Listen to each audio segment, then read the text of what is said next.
And today we have a very eminent speaker, Dr. Rupesh Raina, who is going to enlighten us. And he doesn't require any introduction. He's been there in all forums, in all critical care forums, as well as in general nephrology and adult nephrology programs too. He's actually affiliated to Cleveland Clinic Foundation, and he is also associate professor at Neomed Medical University. And his special academic interest is towards transition of adolescents with chronic kidney disease to adulthood and renal replacement therapies. And he's been involved in authorship for many books, which is by Springers. And the recent one is a solid organ transplantation handbook, which is by Springers, and he is a main author in it.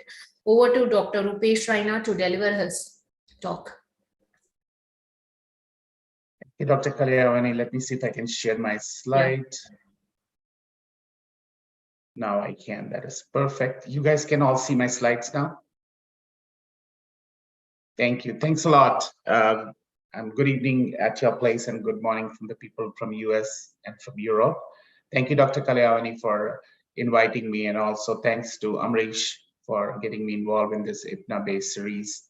And I've been involved for the last 3 years. So first of all, Dr. Ganeshan, thanks a lot for taking a lead and helping to dissipate the knowledge. And I think it's new world now. Everybody wants to do the Zoom because the COVID has taught us that. So I'm going to do a CAKUT-based, case-based approach. And the whole goal is that I like to be more, give you some armamentarium how to assess and manage these patients, because these patients are tough. CAKUTs are not easy, and it involves a lot of other work to just kind of assess and do the differentials. So as Dr. Kalyavani said, I'm both adult and pediatrics, and I'm also involved in the medical school. So let's talk about the, and going back to the basics about this, if you look how the renal development is, as we all know, nephrogenesis begins at 5 weeks. And most of the time, the urine is not evident between 10 to 12 weeks. And by 18 to 20 weeks, the collecting system is complete, although only, only 1/3 of the nephrons are present at that time. And now it has been shown that nephrogenesis is complete by 36 weeks, but tubular maturations, growth, differentiation goes beyond the time or that after the baby is born. Now this opens another point of discussions about a lot of tubular immaturity and maturations on the preemies, and there are a lot of data coming around because we know that nephrogenesis doesn't occur outside or ex utero. Is there some changes? Is there some kind of factors that modulating these? And that's also an area of research. Now, going back to our basics, you need to know this, because when you look into the kidney's development, it's basically comes from metanephros. And the metanephros, if you see, most of the part that's contributing to the kidneys are actually the intermediate part of the metanephros, and it is temporal craniocaudal in the directions. And what happens is you have a Wolffian duct that produces the ureteric bud, and that combines with this metanephric mesenchymal structure. And that is this crux of combining the ureteric bud to the metanephric mesenchymes are the main important element for the formation of the kidney. And then what happens is this bud forms the ureteric tip. Then they have a peritubular aggregates. You form the renal vesicles. Then you form a comma-shaped body, which again I told you that is temporal craniocaudal. Then you go and develop the endothelial cells, S-shaped body, and then you develop the proximal tubules, loop of Henle, and collecting duct. This is an area of research that we are looking, and a special interest now is coming along. What are the factors that causes this ureteric bud to combine with the mesenchymal cells? And some of the things which is very, very important in this direction are some of these chemokine factors. And let me tell you, there are BMP4, and the negative part or the stimulating part for the BMP4 is GREM1. Those proteins, they help in the Wolffian duct to proliferate and generate more ureteric bud. But with the things that combine the ureteric bud with the mesenchymal metanephric cap, the most important is the GDNF. And you all know there is a lot of like renal cystic disease that has been attributed to the GDNF. And the factors that stimulate this chemokine interaction is by EYA1 and 6 SIX1, which stimulate the PAX2. And that PAX2 causes the activation of GDNF, and that causes an activation of the WNT1 and RET and GFRC1 protein. Now, this interaction is very, very important, because if this doesn't happen, the bud does not combine, and then you get a little bit of problems of the renal agenesis. Like when you have a mutation of the PAX2, the ureteric bud doesn't combine with this cap. If you look into the orientation, this is very much mapped out in the kidney development, what we call as the genetically distinct zone with cap mesenchyma. And this is something evolving. You will see this in a lot of genetic testing. These chemokine factors are what we call is the modulators that help in the interaction of these interstitial mesenchymal cells, induce cap mesenchymal cells, help in the growth and proliferation of the kidneys and tubules. Now, this is very important going back, and I'll define these terms, but going back to our basics, what happened if EYA1 gene is mutated? You can see that initiate the PAX2. That's origin of the renal agenesis and dysplasia. Kalman syndrome from KAL, renal Colobama syndrome, which is hypoplasia and VUR, when you have a PAX2 inhibited or gene is activated. Then you have Simpson-Golabi-Behmel syndrome, which is renal overgrowth and dysplasia through GPC3. And this is a very interesting gene. Actually, it is inhibited, or it roles is to inhibit this interaction. And what happens when this gene is mutated, you start developing huge proliferation, huge vascular endothelial cell progenitor activation, interstitial mesenchymal activation, and it also induces more branching. And that's why you get renal overgrowth and dysplasia. So that's why I just want to clinically correlate when you look these factors. And now you know that GDNF is going to be a very important factors for the renal cystic disease. Now, what are these terms and what does it mean? Because you need to know these terms. And I have seen many times people interchange this term and people don't understand when they throw out this term. You need to know that dysplasia is abnormal, disorganized renal architecture, and ectopic tissue may be present and the variable functions are still there. Hypoplasia is normal renal architecture with reduced nephron number, and the size may be dysplastic. So when you talk about hypoplasia, there's a dysplasia and there is a decrease in the nephron number. When you talk about dysplasia, you have abnormal disorganized renal architecture. Oligomeganephronia is a decreased number of glomerulus with marked enlargement of those that are present, and sometimes we see this phenomenon in nephronophthisis. Renal agenesis, unilateral bilateral port sequence, absence of the kidney, and this is a very important board question. They ask which gene is mutated. That's PAX2. Even they can go back and modify this factor nowadays, saying what is the cause of renal agenesis? Lack of the interaction of PAX2 gene with GDNF and potentiating the combining or inhibiting the interaction between the ureteric bud with the mesenchymal metanephric cap.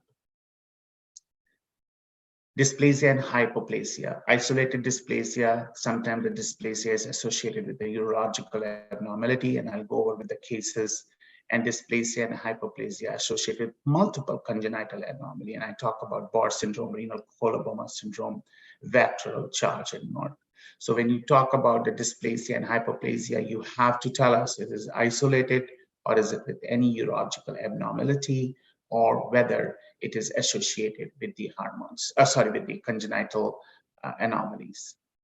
Congenital anomaly of the kidney and urinary tract, numbers may change. A lot of data is coming around, range between 0.1 to 0.7. CAKUT can represent 20 to 30% of the antenatal diagnosed fetal congenital anomaly in developed countries. And if you look into the NAPREDX data, it indicates about 30 to 50% of the cases of ESRD are related to CAKUT, and there's a new data came out in US RDS. It's around 36 to 40%, and that entails all the genetic complex interactions, cystic disease, and the syndrome associated with it.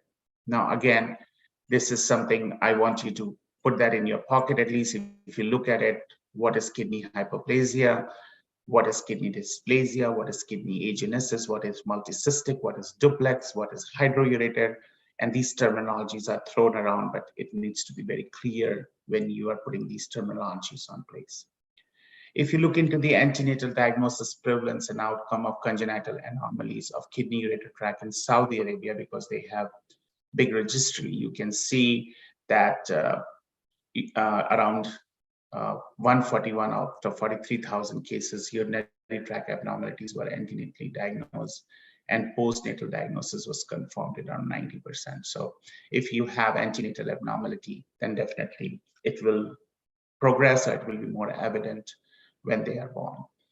The prevalence of CAKUT was 3.2. The most common abnormality detected was hydronephrosis, polycystic kidney disease, multicystic dysplastic renal agenesis in descending order of frequency. Now, this is very important too, because the perinatal mortality rate among the fetus with CAKUT is 310 per 10,000 per 1,000. That's kind of pretty high number. And the majority of these cases occur in the case with the renal parenchyma involvement. So these are some of the good things to learn from this registry. UPV junction obstruction in infant and children. Of all antenatal CAKUT is in the current study, hydronephrosis is the most frequently seen abnormality, and the majority of the hydronephrosis cases occur in male fetus. Unilateral was seen in 85. It's just kind of some trajectory in these kind of subset, and now they are updating, and I'm involved with that, and we'll have more data from their registry. This is one of the nice article I always like to put it there to show what are the various kind of urological diagnoses that you can see when you have prenatally detected the uropathy, PU obstruction, VU or multicystic, VU junction obstruction, PUV, duplex system, and renal agenesis just on the person. And this is very important when you talk to the people, when you see the case on MFM, so you can tell the parents, these are the factors, these are some of the common things that we see in registries. Let's start with the case. This is a 34-year-old primary gravida, which was referred to 30 weeks of a single live gestation for a routine anatomy survey.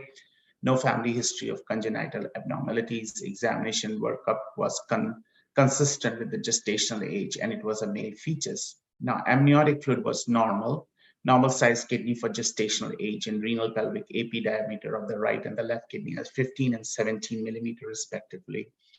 The bladder was actually normal. At 33 weeks, the ultrasound revealed the AP diameter of renal pelvis increased to 21 on the right side and 18 on the left.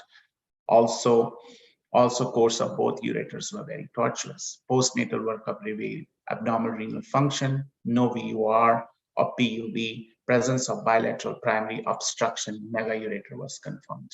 So this, you can see the slides, and you can see the megaureter and see how the renal parenchyma architecture is gone.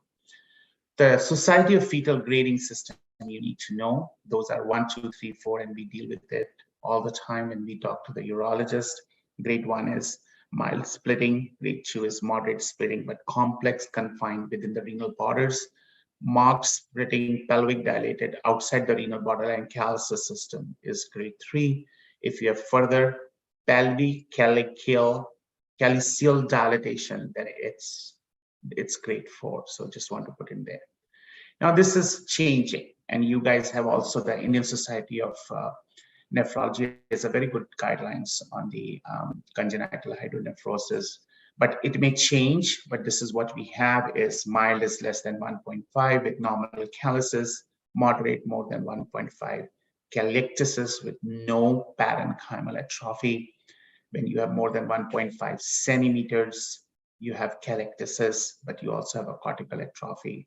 It's severe hydronephrosis. And again, these numbers are changing, and I really like your guidelines from the Indian Society, and I think you will follow that and stick to that. Now, what is the diagnosis and severity of ANH? If you have a mild hydronephrosis, the most likely it's VUR. More marked hydronephrosis, that's the renal pelvic diameter more than 10, and especially if it's less than 15, PUG obstruction is most common. So in our case, the dilatation was pretty higher, it was not lower, so VUR was out of the equation, and we were looking for the PUG obstruction. It was the cause in this case. Now, what is your algorithm and how you want to treat these kind of patients? If you have a postnatal ultrasound, initial scan in the first week, repeat 4 to 6 weeks. And these are the SFU grading and actually also the APD diameter. So you take both into account. If it is less than 7 millimeter, you don't do anything. If you have the grading 1 to 2 and APD diameter around 7 to 10 millimeter, repeated ultrasound in 6 months. If you have moderate to severe hydronephrosis, which was a case in this case, and SFU grading was actually 4 in this case that I discussed, APD was more than 10 millimeter, mild hydronephrosis with ureteric dilatation, you have to do the micturating cystourethrogram. If you have no VUR, do the diuretic renal not obstructed, repeat another 6 months. If it is obstructed, then you have to do a surgery if differential function less than 40% or decline on a follow-up monitored by ultrasound unit until it's resolute. Micturating cystourethrogram, if you have a VUR, you put on antibiotic prophylaxis. If you have a lower urinary tract obstruction, you refer for the surgery. In this case, we have to refer it for the urology. Then you talk to the patients at what are the prognostic factors for the fetal hydronephrosis. Severity, which was very severe in this case. Laterality, it's unilateral. In our case, it was bilateral. Ureteric dilatation, yes, the ureter was very tortuous. Renal parenchyma changes, which was present in our case. Abnormality of bladder thickenings and emptying. There was a bladder hypertrophy and present of any concomitant oligohydronephrosis, which was not present in our case. Unfavorable prognostic factors, prolonged oligohydronephrosis, hydroamnios, renal cortical cyst. This is also urinary content, sodium more than 100, chloride 90, osmolarity 210, elevated urine beta 2 microglobulin, and reduced lung area and thoracic or abdominal circumferences. This is something you need to talk to the family. What are the unfavorable prognostic factors? Moving and jumping our gear to the cystic renal disease, which is my area of interest, is it can be inherited or acquired. It can manifest at any age from neonatal period to much later in adult life and can consist of single and multiple cysts.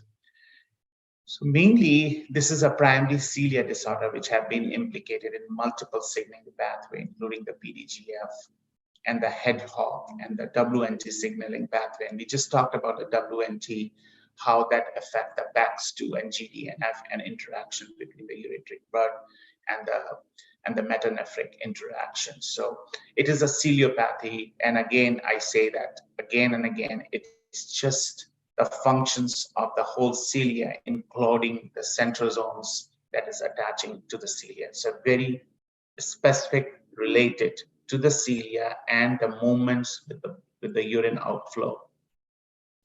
Nice paper from the HAKD curriculum. I would highly suggest you guys to read. It was published, I think, in 2021-22, and you can see how the ciliopathy can affect. There are multiple factors involving gallmodelin, and then this is centrosome, and also there is an involvement of the various cofactors for the ciliopathy. And again, area of interest with all these molecular pathologies getting better is because now you can see there's a renal cyst, and you can actually affect the V2 receptors, causing the decrease in the production. Now, again, going back to the basics, this is polycystin 1, polycystin 2, and fibrocystin, which is ADPKD and ARPKD. It's a very long molecules that goes through, and it has location in the cytosol, in the membrane. percolate or it pierces through the membrane and goes in the cytosol, activate various pathways, including the influx of the calcium and effect on the growth, and that turns out to be a functioning cyst in itself. There's a lot of data coming along that we are looking, maybe there is something has to do with this proliferation of the cyst, is the activation of the endothelin, which causes the vasculogenic phenomena. This is our paper, and now we are looking into the database from the trials, from the CRISP trial, to look whether the ADPKD growth is associated with the increased secretion of the urine endothelin, which has been correlated with the creatinine clearance. So it reflects very well the serum excretion and whether that's affect with the GFR decline and the growth of the CKD, and that's for the cyst, and that's showing some promising results. Classification is a very big deal, because when you talk about these patients, how are you going to classify? Are you going to classify just on the basis of the genes, which you can see the MCKD, tuberous sclerosis, VHL, ADPKD, ARPKD, Michael Gruber, Bardet-Biedl, even Merck? Now that has been changed now. People want to change the classification into either autosomal recessive versus autosomal dominant, inherited disorders associated with the polycystic kidney disease. Then you look for the sporadic cases, or you look for miscellaneous. So this is a new classification that people want to identify the renal cystic disease, just not on the basis of the gene mapping. Now, these are some of the good way of looking into the ultrasound finding to differentiate between different forms. ADPKD, you will have a moderately large hyperechoic kidney, increased CMD, normal amniotic fluid volume, uncommon associated malformation. But if you look into the ARPKD, you will have enlarged hyperechoic kidney, absence of CMD, oligohydramnios present, and also there's no associated abnormality. Michael Gruber, you'll see medullary cystic dysplasia, severe oligohydramnios, and you will have occipital defect with polydactyly. And I have like a patients with Michael Gruber, Bardet-Biedl, enlarged hyperechoic kidney, and this is another example of that growth factor that we talked about that is actually negatively impacting the growth of bud, ureteric bud, and the mesonephric metanephros interaction that get inhibited. So the kidneys start proliferating, growing. There's no negative control on it, and causes enlarged hyperechoic kidney, absence of CMD, and digital abnormality, delayed onset of classic symptoms. Now, if mark is asplenia and polysplenia, cystic liver disease. Charcot-Levine is rare, high prevalence in Puerto Rico's. You have spondylothoracic dysplasia, generating thirds. Beamer syndrome is narrow ribs, macromelia, multiple anomaly of major organ with or without polydactyly. And you can have some chromosomal abnormality. And this is the pattern that we have in HAKD. If you have a solitary cyst, then most likely diagnosis, multiple MCDK, bilateral cyst and hyperechogenicity without oligohydramnios, your differentials are these. If you have a bilateral cyst and hyperechogenicity with oligohydramnios, these are your differentials. This is just, these renal ultrasounds are very hard to look and to kind of make a differentials, and these are something can help you down. If you still want to really lay down some of the other algorithm, if you have a hyperechoic kidney and renal cyst, exclusion of the simple cyst, multidysplastic kidney, and obstructive cystic dysplasia, you can go to the family history, look for ultrasound examination of the parent, genetic counseling, and karyotyping. If there is no associated malformation, it's PKD. ARPKD, 11% of them have a cortical cyst. AF is normal, kidney size 1 to almost to the 5 standard deviation, and you will have family history. ADPKD, 29% of the cysts are in cortex and medulla both. CMD is variable, and the AF is diminished in 78%. Kidney size ranges from 1.5 to almost going to 10 to 12 standard deviation. Now, if you have associated malformation, look for syndrome. If you have a polydactyly, then it's Bardet-Biedl and Beamer. If you have occipital defect, then it's Danny-Backer malformation, then it's MG. If you have thoracic and spine malformations, it's GL or Zarbolivin. I just saw that case 2 years ago, and Beamer syndromes. Those are the things. This just can help you when you're looking onto these kidney ultrasound, because most of them, they are hyperechogenic kidney, and it's hard to kind of nail down to the diagnosis. What is an incidence? So this is a paper for cystic disease and autosomal dominant polycystic kidney disease, 1 in 600, ARPKD 1 in 20,000, nephronophthisis, NPHP 1 in 50,000, and GS syndrome 1 in 100,000, Bardet-Biedl 1 in 40. I'm not going to go into the details. This is just to let you know the incidence from the national registries and over in the literature. So if you have to make a diagnosis, you don't come to me with the hyperechoic kidney, or this could be orofacial digital syndrome type 1, because it's so rare to find. Same with Mikkel Gruber, but I think the classification that I did with this hyperechoic kidney and the route is going to help you a lot to nail some of these diagnoses. And thanks to the genetic testing that we have so much of availability now, so we don't have to worry about when we get the genetics testing. Let's do the case presentation. Male fetus known to have left hydronephrosis and hydroureter on prenatal ultrasound. Patient born at 37 week. Apgar 1, 9 at 1 and 5 minutes, another 9, creatine 0.6. Postnatal ultrasound shows left hydronephrosis and hydroureter. VCG is normal. Diuretic renal scan shows normal 50% spread function, no obstruction.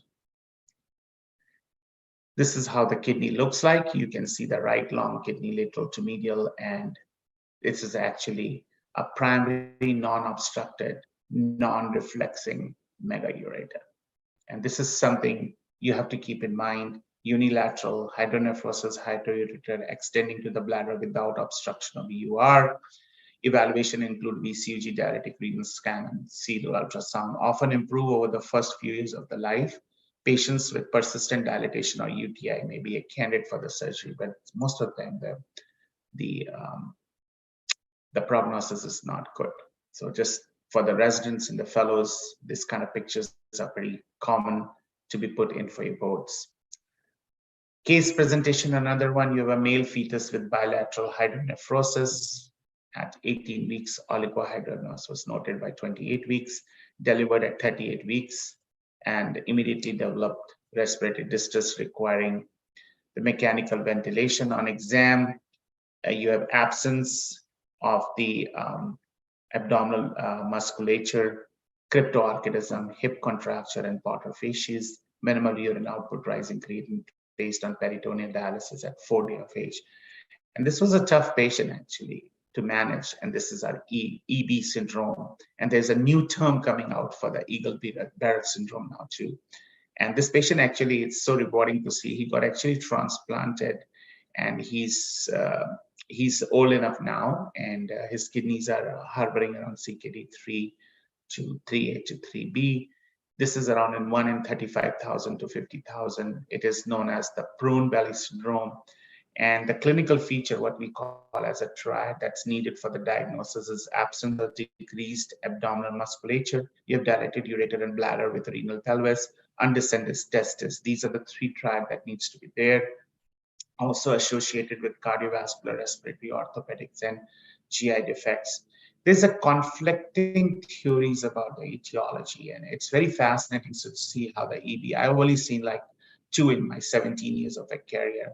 Primary early obstruction versus they're saying it's a global development effect, and still jury is out. Let's see another case presentation. The fetus of G1P0 female was noted on a prenatal ultrasound to have a polycystic kidney disease. No oligohydramnios was seen, and family history was unremarkable for cystic disease. At term, a female infant was delivered without any complication. Postnatal ultrasound was performed at community hospital, showed multiple cysts in the right kidney, which did not seem to be communicating with each other. Very, very important point there, what I'm putting, not communicating. On examination, there was no dysmorphic features were identified, and the children's was normotensive. Abdominal examination actually was positive for a mass palpable in the right flank, and there was no other associated genitourinary defect. So this, you can see it's kind of a bag of water sitting in place of the kidney, and none of these cysts are communicating with each other, and that's MCTK. It's 1 in 4,300 live births. Abnormal connection between the ureteric bud and mesenchyma, metanephric blastema. Still, they cannot connect, so the cyst does not proliferate and ureteric bud does not form the structured transformation. And it is mainly diagnosed antenatally, mainly the second most common cause of the flank mass in the infant. Typical ultrasound findings are the multiple oval or round-shaped cysts that are not non-communicating, and there is an absence of the renal parenchyma and identifiable renal sinus with an irregular contour of a large kidney. And this is important for you to know, because this is MCD case most of the time is not diagnosed correct, and it is 20 to 30% associated with VUR and VUJ. Such an important multiple choice question that we get in our board. What is the associated? What is the next step that you have to do? Most of them, they completely involute between 2 to 5 years, but you have to be very careful when they're involuting. These patients, they develop some hypertension because of the mediation of the renin and atrophic kidney. This is how the gross appearance of the MCDK, displaying multiple large cysts, microscopic image depicting cyst, residual immature parenchyma, and metanephric cartilage can be seen. But most of the time, it's a radiological diagnosis. Let's take another case. 31-year-old G2P1 Mediterranean female with a history of consanguineous marriage and uneventful first pregnancy. At 13 weeks, both kidney looks bright, and at 20 weeks, they were found to be enlarged and hyperechogenic on ultrasonography. The couple refused any invasive test, desired to continue with pregnancy irrespective of the outcome.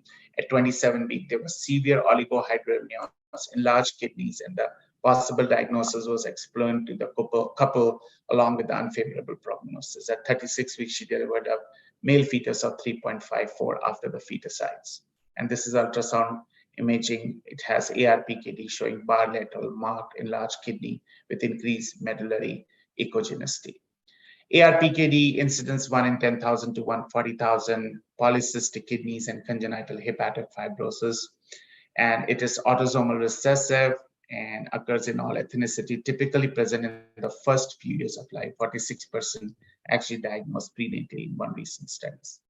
It is caused by the mutation of PKHD1, was identified by two independent groups in 2002. It's a very large exon I showed you with multiple alternative transcript with encoding fibrocystin, and it occurs throughout the gene. Only few mutation has a hotspot which has been identified.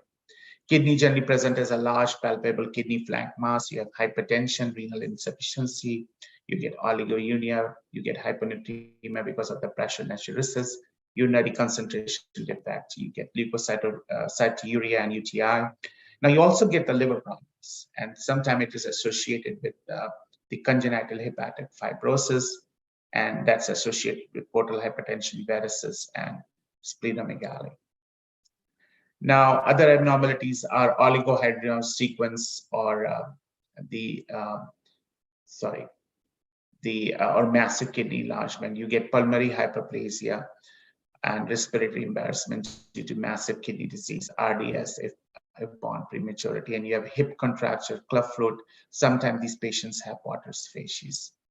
Now, this is important too. How do you rule out ARPKD? Presence of enlarged high echogenic kidney on ultrasound, as well as one of the following finding: history of affected siblings.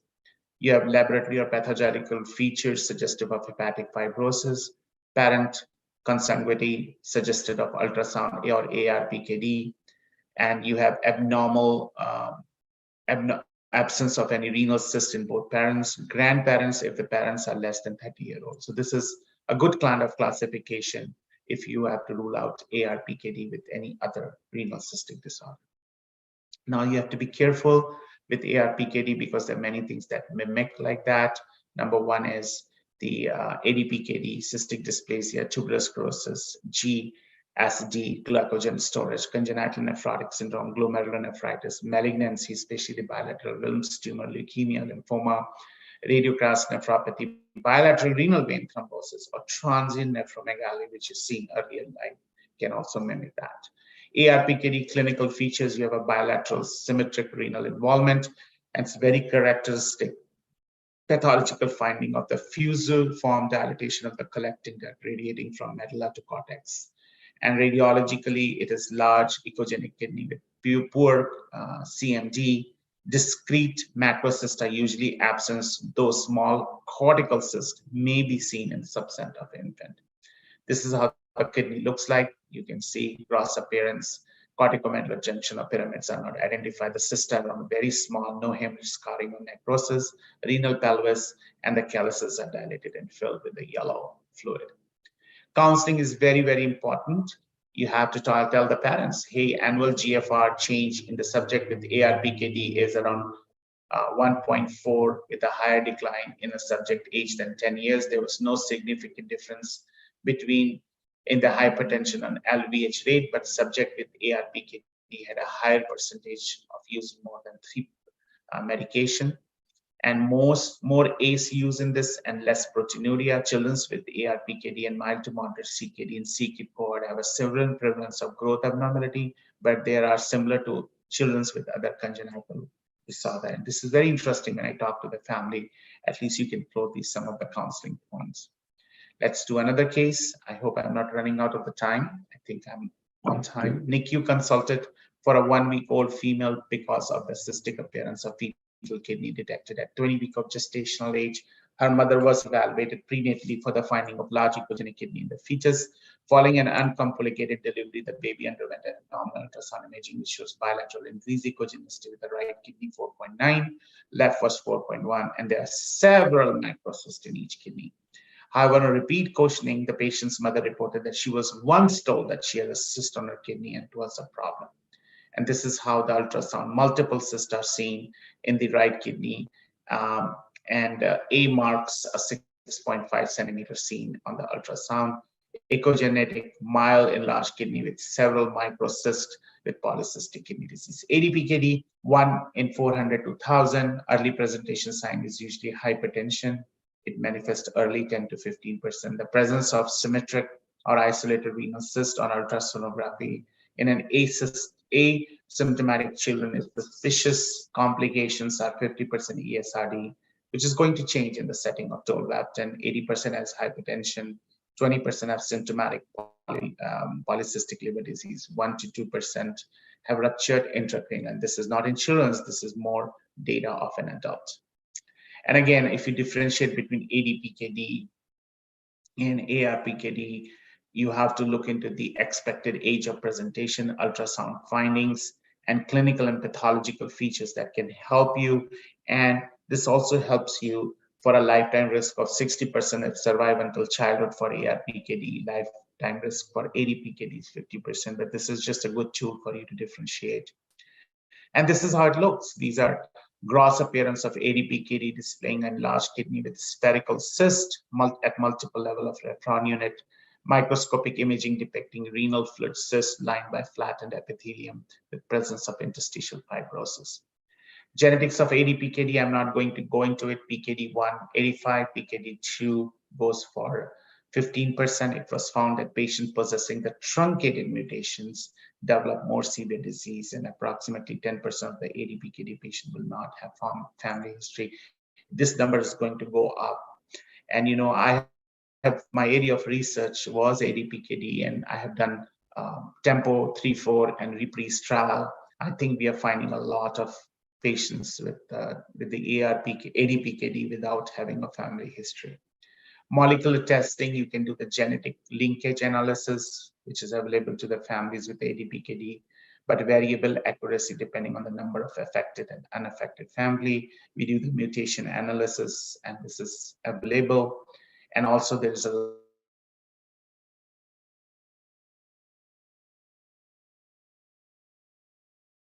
available to the family with an identified mutations. Therapies for childhood, novel therapies are actually on the way, and I'm not going to spend much time, but just want to let you know how this whole thing got developed with the ADPKD, the history behind it. Initially, we thought that the cyst is because of the disruption flow sensing of the tuberogenesis. Then we thought this is not the case. It's because of the increase in the cyclic AMP. And we found out later it's vasopressin.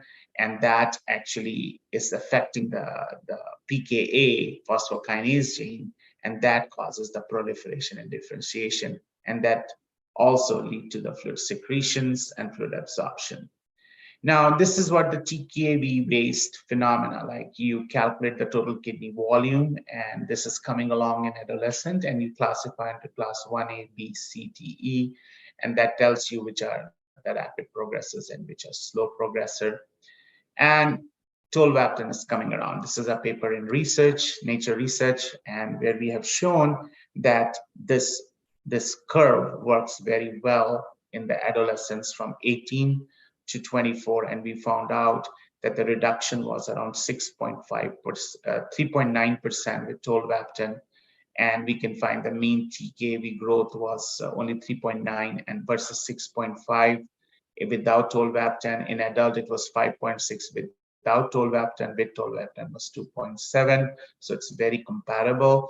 And you can see that the what we call the hepatitis or the LFT enzyme abnormality was lesser or almost comparable to the adult. And this is, you need to know very well, this is known as the Hayes law. It's not about ALT, AST, but you need to have all these three parameters met before you change the drug. So drug is very well, the data is coming out from the UK group, but is still not available in US.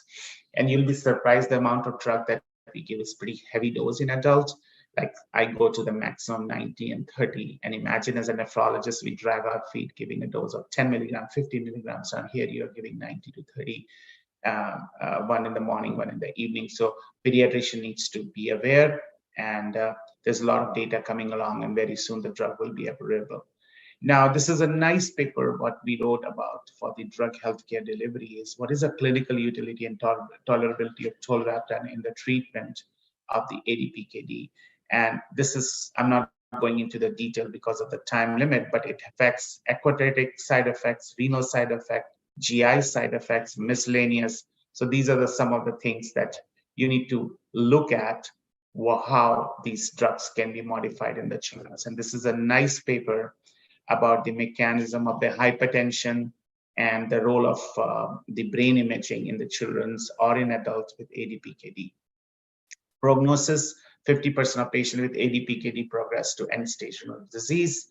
Overall PKD progress to ASRD at an earlier age. And then PKD2, significant phenotype variability may occur within the family. Therefore, identifying a patient as having PKD1, PKD does not define an individual patient, although the data early onset ADPKDs are very limited. So what do we do with the patients with repeated abnormal ultrasound? This is isolated, this is renal. I'll just stop here and just for you to rule out how the mechanism and how you do with abnormal ultrasound, and we can share this slide for you. This is our algorithm. I'll stop sharing my slides here and I'll any questions.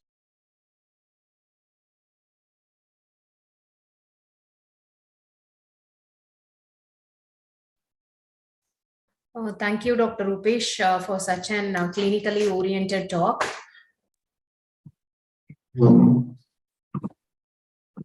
Any questions, Dr. Kalyavani? As of now, there are no questions in the chat box, but can we know what is your experience on using tolvaptans in ADPKD patients? In children's or in adults? Like both. So we are not approved in children's to give the drug. It's not approved in the US, but I've been using a lot. After there's 18-year-old, I bring them to my adult world, and the effects are very good. There's a question of routine screening for berry aneurysm. No, it's no need to do an MRA unless you have a family history. Actually, the incidence of the aneurysm in adult is almost equal to a person without ADPKD unless they have a family history of ADPKD with berry aneurysm rupture, or they have an intractable headache, nausea, vomiting, which is not treatable. Then in that case, you can look, but the chances are almost very, very bare minimal in this setting. But going back to Dr. Ganeshan's question, we may be getting a tolvaptan soon for the children's here. there's 2 or 3 things I really want to be very clear about it. The drug effect does not show. We have a 3-year data from the reprise that we did for the trial, and I did both tempo 3-4 reprise. It's funny how my career developed over the ADPKD trials, and I've been getting ready for the fellowship. 3 years use have shown that there's a reduction in the kidney size for almost, and I showed you the data. The growth was 7% without and 2.7 with tolvaptan. You're giving these patients at least 7 to 10 years without needing dialysis or progressing to ESRD. Second, the patients with the truncated mutations, those who have a bad family history, they are fast progressor. As I showed you in the slides, you can look into it. Slow progressors versus fast progressor on the basis of the total kidney volume. And by the way, there is an app now. You can put the renal length diameter, and you can calculate the total kidney volume. And if you have a kidney size of 14 centimeter per crystal, you're already stage 3. So these are the patients going to benefit. The other concern people have is, oh my God, the patient is on this medication. Are they going to tolerate it? They do very well. There's another question, combined or sequential liver and renal transplant in ARPKD. What is your opinion? Oh my God, that's a tough question. Very tough question. Individual basis. Now you have to understand that the congenital hepatic fibrosis is sometimes itself is a disease. And if you look into my clinical curriculum paper on AJKD, it's a great paper. In that cases, liver are more commonly replaced because they progress fast. But it's on an individual basis. They get the kidney first. And because the liver fibrosis can come later in the time. With that point, also, I want to let you know there's a lot of high incidence of them getting a gram-negative cholangitis in ARPKD. So be careful when these patients have this issue. They get very quick infections, ascending infections in the ARPKD. So one of our patient underwent a liver transplant first, then renal transplant, but subsequently had multiple episodes of hospital stay. But again, it depends. So there is a lot of work going on with the HF and HNF beta, the gene that's causing this hepatic plate tripod congenital hepatic fibrosis. It depends what comes. Most of the time, I landed up with a bad ARPKD. We have right now 1 patient with ARPKD getting dialysis every day, bilateral nephrectomy, and the liver is okay. So it depends what comes first. And as I said, this is a new entity where people just talk about now.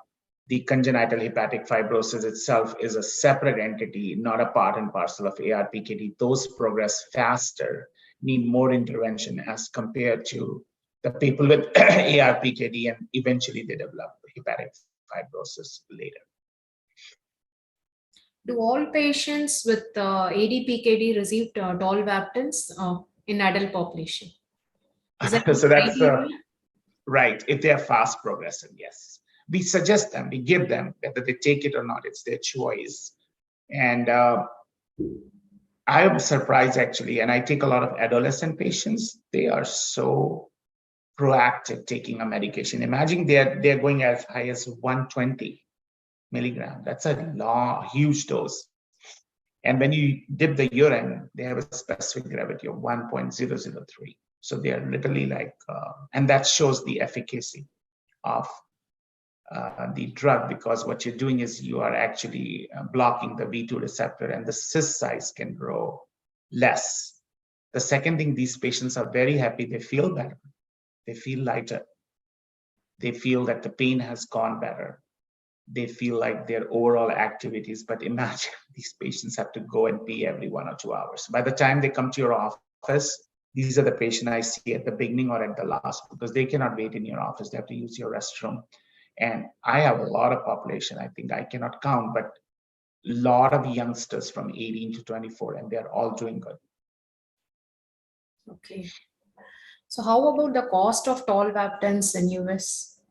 Is it a very expensive drug? Or? Very expensive, because this is not in the setting of SIADH, I can only give it for 1 month and then you cannot. So this is an ongoing, and I told you the CRISP data, sorry, the tempo or reprise showed more efficacy for 3 years. So there is a grant application, and sometimes you get a support. And if it is approved, approval is a big process, but it is expensive. Any drug that helps, like atypical HUS, eculizumab, Actar, they are all expensive. But the results for tolvaptan is very efficacious. I was actually surprised to see there is a trial going on with ARPKD in US using tolvaptan. And I still have a hard time to believe what is the role of tolvaptan. Why don't you do it in ADPKD, which is being proven with 4 subsequent trials in adults?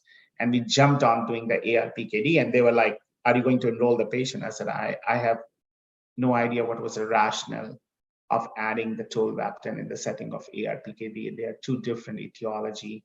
One has a trajectory of V2 receptor blocker and affecting the kidney volumes. The other is just certain studies. So, and again, ARPKD is very complicated. ARPKD is, baby is born with it. You have to deal with renal failure. You have to deal with the hemodialysis or CRRT or PD.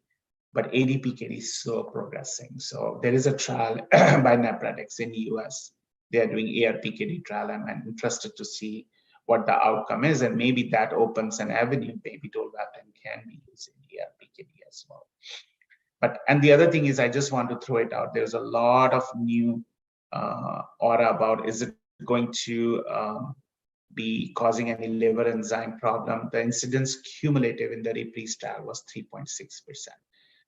There's another question. Tolvaptan can be used in children even less than 1 year after FDA approval. They're using it for ARPKD. So that's a tough question I cannot answer.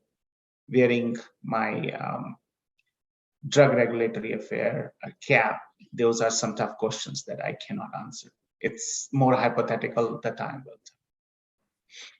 It's very, and to answer that question, Dr. Maheshwari, if I'm not wrong, that's a correct way I said your name. I don't know how the volume total body water are going to react, because you have very unpredictable response sometime with the urine output. What's going to happen is tolvaptan washes your medullary concentration gradient. So basically, you're just making a free urine output, and that's the thing. I hope that answers your question within my limited boundaries. But nice question. I have the same concern. So do you routinely use ACE inhibitors for ARPKD children in your practice? ADPKD, yes. ARPKD depends, but I do. When they have nephrectomy, and then it doesn't help. And once they are in with the PD, I always put in the ACE inhibitor, because there's a lot of data on the peritoneal membrane integrity and ACE use. So ADPKD, yes, very low dose if they have a proteinuria, and 2.5 is fine. And ARPKD in the setting of blood pressure, hypertension, and especially if the patient's on PD, I prefer to do that just to maintain the integrity of the peritoneal membrane. A few questions in chat boxes are like in Q&A section. There is a question, how do you follow up a asymptomatic child with father or mother with ADPKD? Will you go ahead doing a genetic analysis? No need to follow. Unless the only thing you need to do is just make sure the blood pressures are checked. You are not going to hunt for the ADPKD in a child and do an ultrasound and label somebody. Unless, but unfortunately now, we are so proactive doing these tests in the ER, and these kids get incidental finding, but I will not recommend. And you can see the guidelines for the ADPKDs. Let it be normal. Just make sure they check their blood pressure, which most of the pediatricians do. Sometimes you can do a urine test if it is necessary. But if the kid gets hypertensive, proteinuria, and all those in a routine examination, definitely then you go for ultrasound and look for it. But don't do the routine genetic testing. Okay. So there is a question from Dr. O.P. Mishra. He wants to know what is a major concern in using tolvaptans in children's. If at all, if we get a FDA approval, also like what would be the major concern in using in children?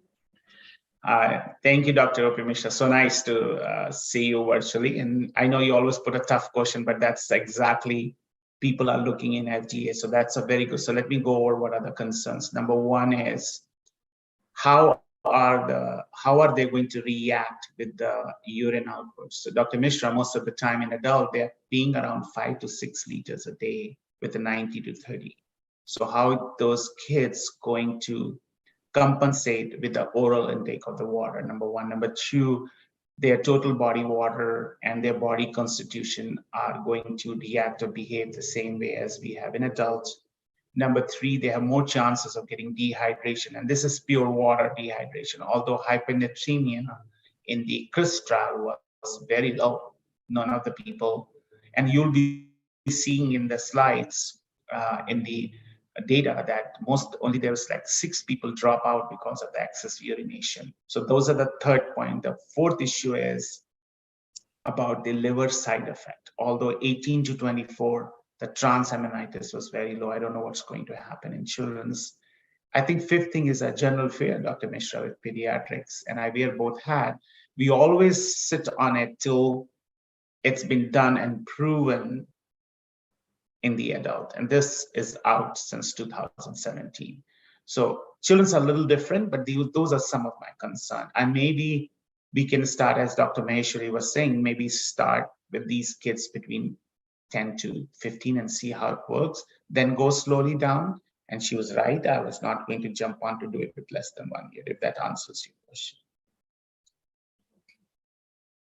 So there is a question from Asmeri, like, what's your take on routine surgical takeout of MCDK kidney, or only when there is an uncontrollable hypertension, or it's because there is an issue and difference of opinion between a surgeon and a nephrologist?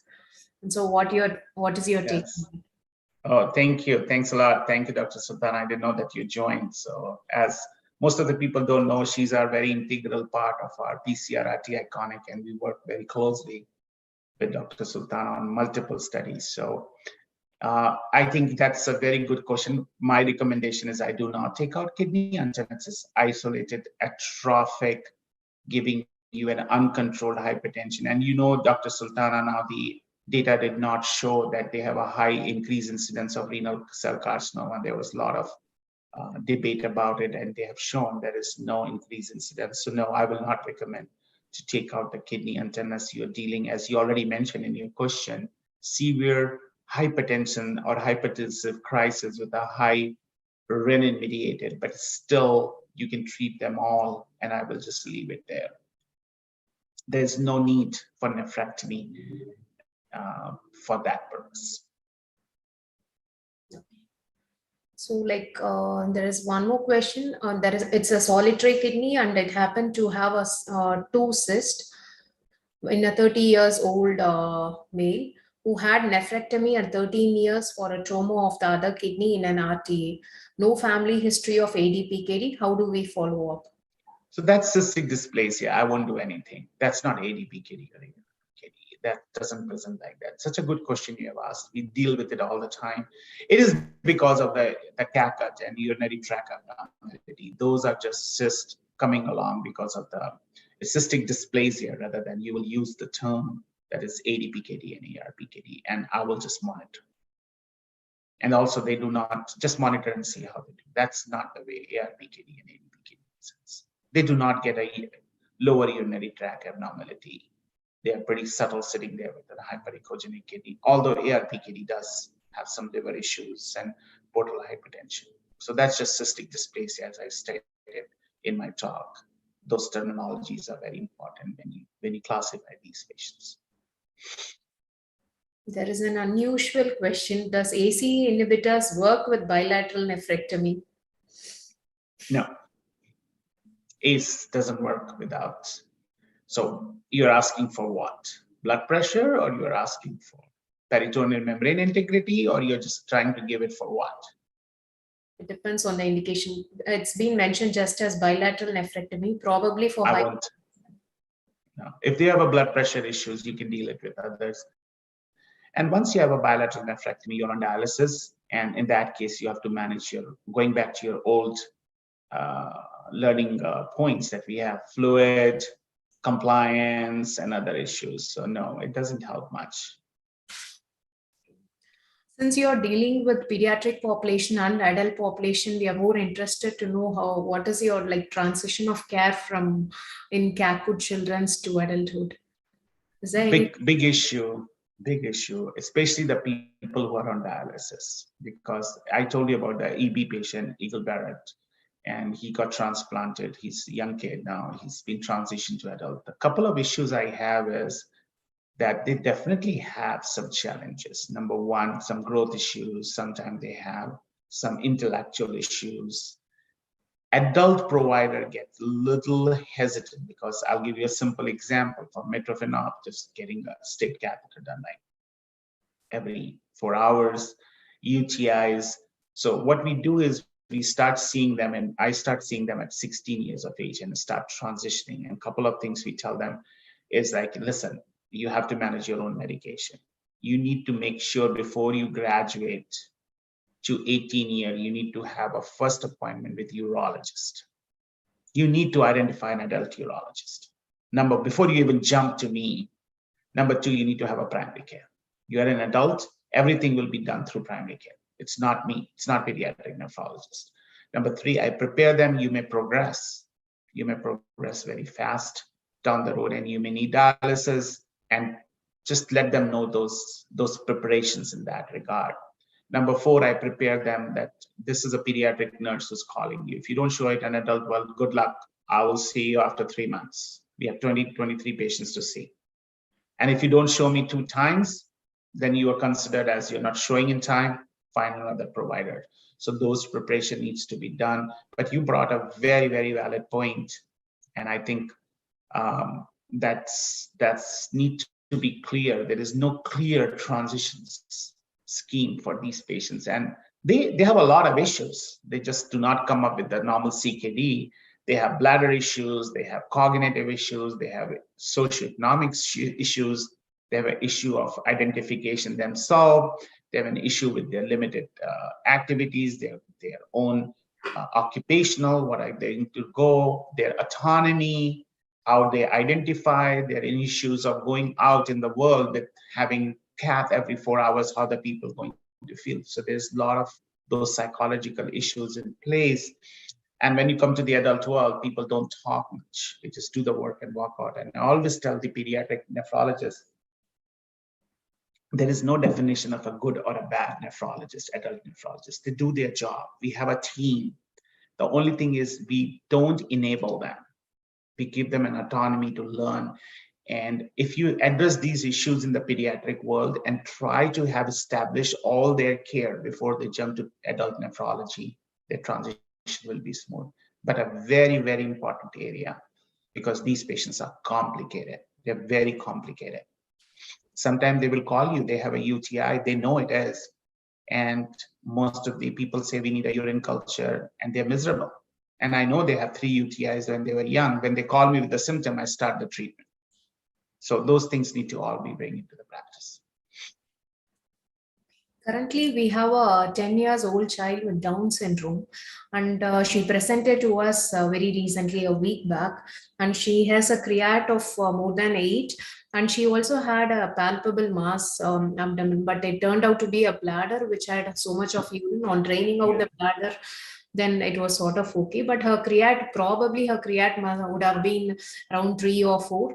Currently her creat is 8 and she's on dialysis. And how do we prepare, being a Down syndrome child, how do we prepare the bladder next? Probably she has got a neurogenic component of bladder. So you're so right. And if there is some bladder dyssynergia there, and it is hard. And you know, these kids, what we call that, we are taking out the word now. I'm kind of proposing most of the time not to put them with some kind of a syndrome word. We'll just say that special need or intellectual disability. It is tough. I have 4 patients. It is tough. The one is just graduated to be 22-year-old. You know, they also have bladder dyssynergia, also Dr. Ganesh, and they have a habit of constipating. They get constipated. They don't go to the regular bathroom. They have a very good habit of holding. They can hold because they don't sense.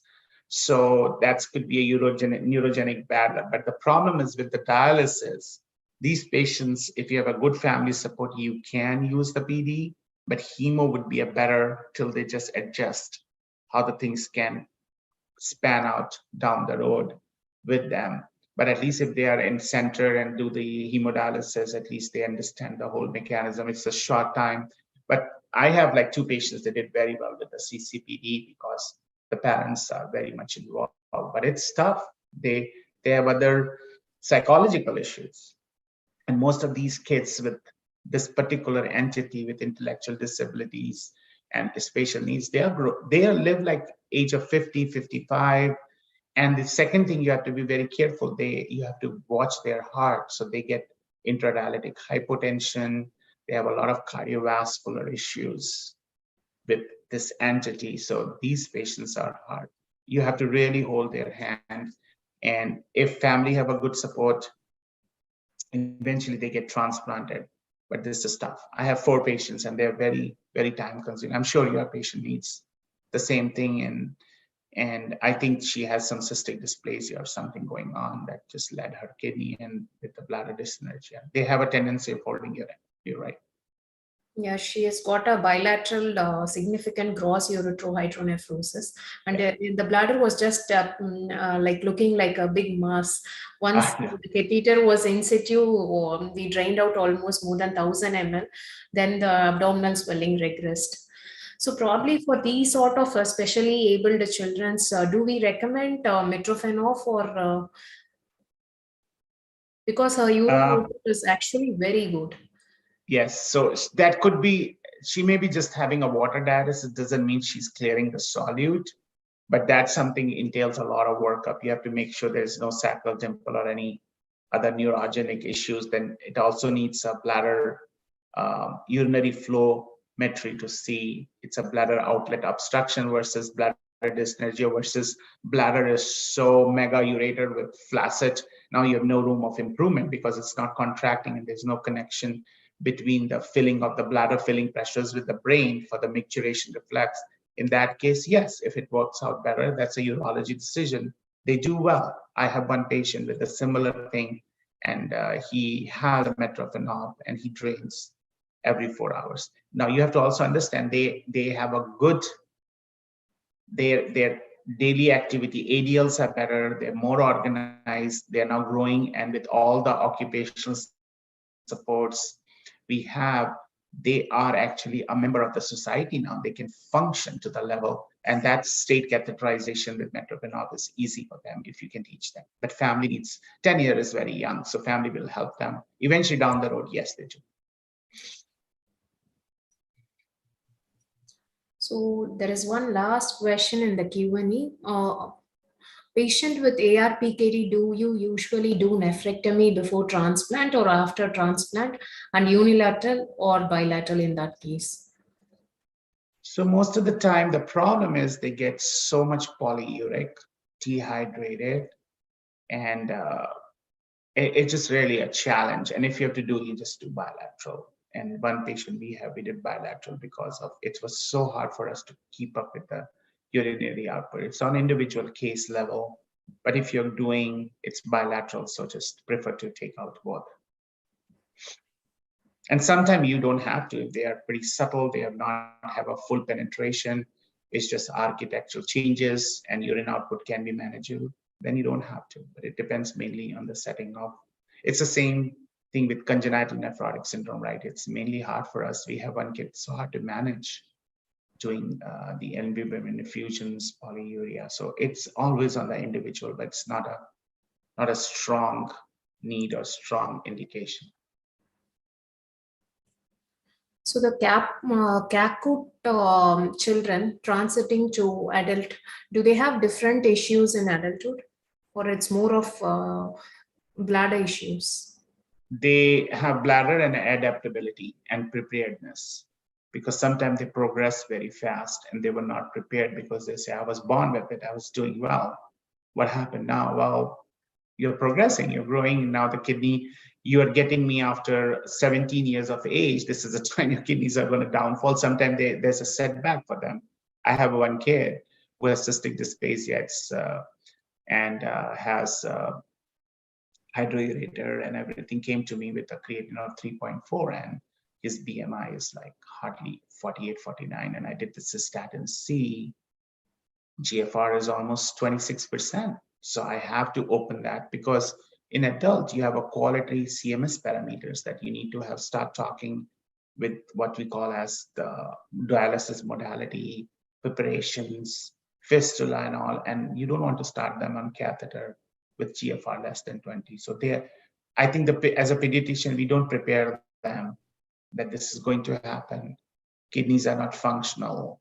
You have a split function of like 70 and 10%. So down the road, you go down. So they were not prepared for those kind of hardcore point. Second is their adaptability in the normal world. I'm working, I'm a data scientist, and I have to cath myself. What will be my perception? What the people are going to perceive? Am I going to be discriminated to get a job because I have these issues going on? So there's a lot of psychological issue, adaptability. And we don't prepare them for the real life, and that takes us a lot of time in an adult world. Thank you, Dr. Rupesh. It was really an excellent discussion. Thank you so very much. There were a lot of questions in Q&A as well. It was a real clinical information. Thank you so much. Yeah. Thank you, Dr. Ganesh, and thank you for involving, and thank you for supporting our meetings in Delhi. And nice to see Dr. Mishra and Dr. Sultana being here. And thank you all. Thank you for giving an opportunity. I hope it was helpful. Yeah, definitely. Yes. Thank you so much. Thanks. Bye-bye. Yeah, bye.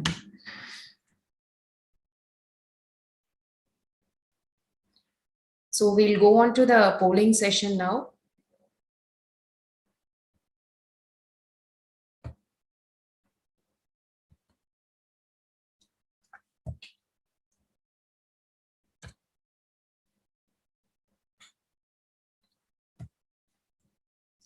So the instruction for the polling session is going to be, we request all participants to enter their email IDs for the ease of communication. And we have 10 questions, and you'll have only 6 minutes to answer all the 10 questions. And we have 3 star questions. And we can now move on to the poll questions.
We have 2 more minutes.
We are done with the polling session.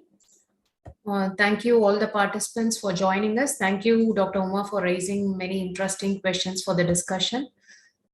And so the next webinar will be on Wednesday, and we have the pioneers talking with us for the Wednesday talk. We'll have Dr. Tej Matu and Dr. Arvind Baga, who's going to interact with us on UTI and reflex.